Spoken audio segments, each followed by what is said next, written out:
if I had shot my own children, would I not have done a good job of it? Why would I have then immediately rushed them to the hospital with two children still living? Christy woke up, and as I say, she may be the only one to get me out of this. Would I have brought her to the hospital? Wouldn't she be the one that I would make sure is dead? There are too many holes in it. Why would I have taken my kids to the hospital? Wouldn't I have made sure they were dead and then cried crocodile tears? That's insane to think that I would do such a thing and then bring the witnesses in against myself. That's crazy. For the first time since the shooting incident on Marcola Road, Elizabeth Diane Downs went before reporters today. She proclaims her innocence and sharply criticizes law enforcement for their investigation in the case.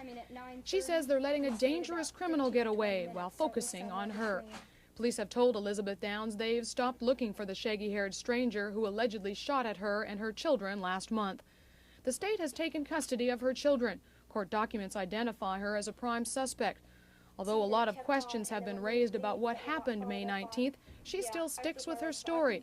Downs says the family took a scenic country road for a sightseeing venture late that night when a man flagged them down. She says the children were asleep when he pulled out the gun. Terrifying. Very terrifying. I kept talking to them. Danny cried the whole way. I could hear him softly just moaning, and Christy was dying. God, all the blood, all the pain. I kept trying to tell her to roll over so she wouldn't choke on the blood, and it didn't dawn on me at the time that the blood was coming from her lungs. And I just kept talking to her, and Sherry didn't make a sound or a move.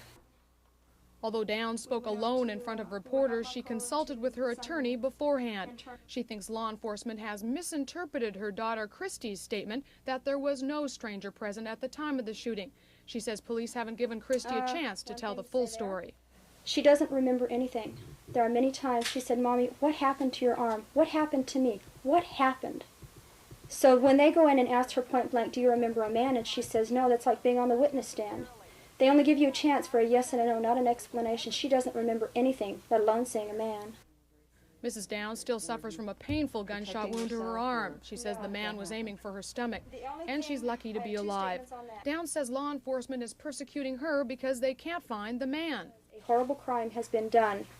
Therefore, the DA looks bad, Lane County Sheriffs look bad because they couldn't find the guy. People are terrified to walk outside. If they sacrifice the mother as the murderess of her children, that makes it clean cut, simple cut, pure and dried.